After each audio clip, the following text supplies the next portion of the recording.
মুহাম্মদ মুস্তাফা সাল্লাল্লাহু আলাইহি ওয়াসাল্লামকে আল্লাহ তাআলা বড় বড় 3টি পরীক্ষার মধ্যে অংশগ্রহণ করেছেন। কয়টি বড় পরীক্ষা? 3।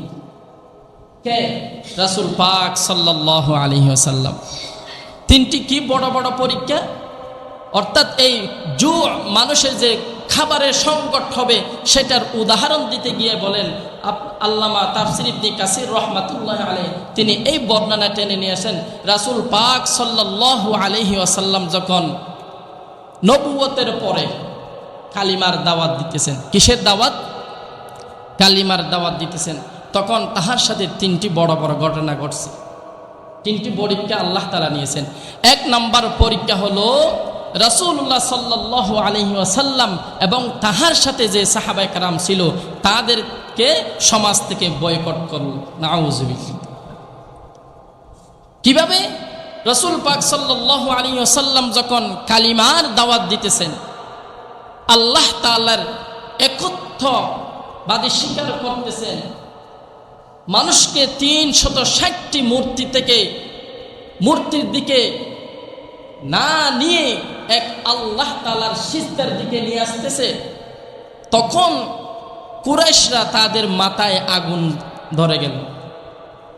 তারা বলতেছে মুহাম্মদ তো আগে অনেক ভালোই ছিল, মুহাম্মদ সাল্লাল্লাহু আলাইহি সাল্লাম কি আগে ভালোই ছিল, এখন আমাদের বাপদাদার ধর্মদের উপর আঘাত নিয়ে আসতেছে, আমরা এটা কখনো মেনে নিতে পারবো না।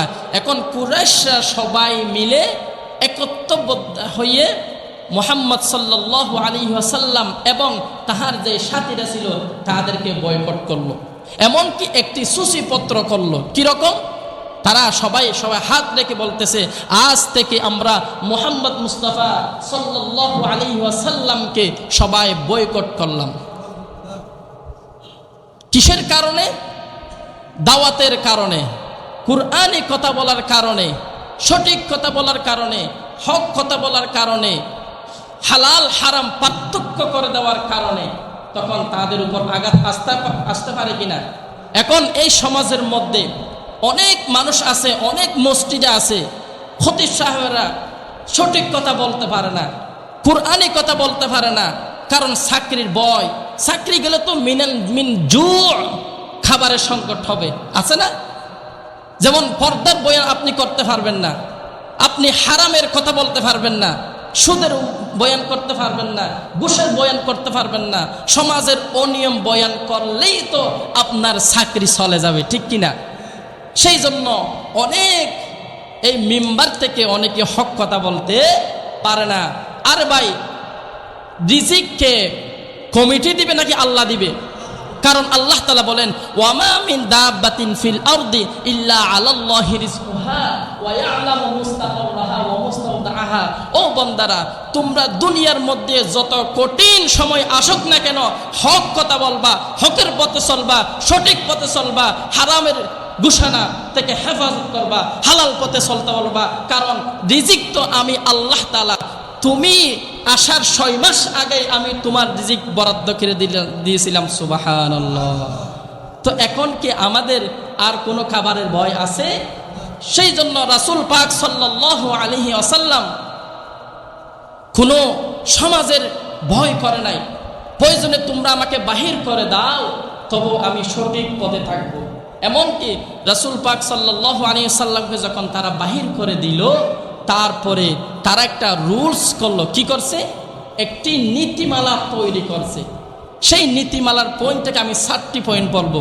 1 নাম্বার হলো, যখন রাসূল পাক সাল্লাল্লাহু আলাইহি ওয়াসাল্লামকে সমাজ থেকে বাহির করে দিল, তারা সবাই নীতিমালার মধ্যে লিখছে, আজ থেকে আমরা মুহাম্মদ মুস্তাফা সাল্লাল্লাহু আলাইহি ওয়াসাল্লাম এবং তার সাথীদের সাথে কোনো ধরনের ব্যবসা বাণিজ্য করব না। দেখেন কত বড় কঠিন পরীক্ষা হক কথা বলার কারণে। 2 নম্বর হলো, রাসূল পাক সাল্লাল্লাহু আলাইহি ওয়াসাল্লামের সাথে আমরা এবং সাথীদের সাথে কোনো আমরা বিয়ে শাদীর তাদের সাথে আন্ডারস্ট্যান্ড করব না, অর্থাৎ বিয়ে শাদী বয়কট তাদের সাথে। 3 নম্বর হলো, রাসূল পাক সাল্লাল্লাহু আলাইহি ওয়াসাল্লামের কোনো ধরনের ব্যবসা বাণিজ্য করতে পারবে না। 4 নম্বর হলো, এমনকি খুব কঠিন থেকে কঠিন রাসূল পাক সাল্লাল্লাহু আলাইহি ওয়াসাল্লাম এবং যারা কালিমার দাওয়াত দিতেছে তাদেরকে কোনো ধরনের খাবার এবং পানি আমরা বিক্রি করব না, নাউযুবিল্লাহ। দেখেন কত বড় কঠিন পরীক্ষা আল্লাহ তাআলা তার কাছ থেকে নিতেছে। এমন কি তাফসীরে এসেছে সাহাবীরা ক্ষুধার ঝালায় গাছের পাতা, ঘাস, এমন কি শুকনা চামড়া, ওই যে চামড়া আছে না, চামড়াগুলো আপনার এই ঝাল দিয়ে খেয়েছে, সিদ্ধ করে খেয়েছে। একেবারে এরকম 1 বছর 2 বছর না, একেবারে 3 বছর পর্যন্ত তারা কত কষ্ট করেছে। 3টা পরীক্ষার মধ্যে 1 নাম্বার চলে গেছে। 2য় নাম্বারের পরীক্ষা হলো চাচা আবু তালেব ইন্তেকাল করেন।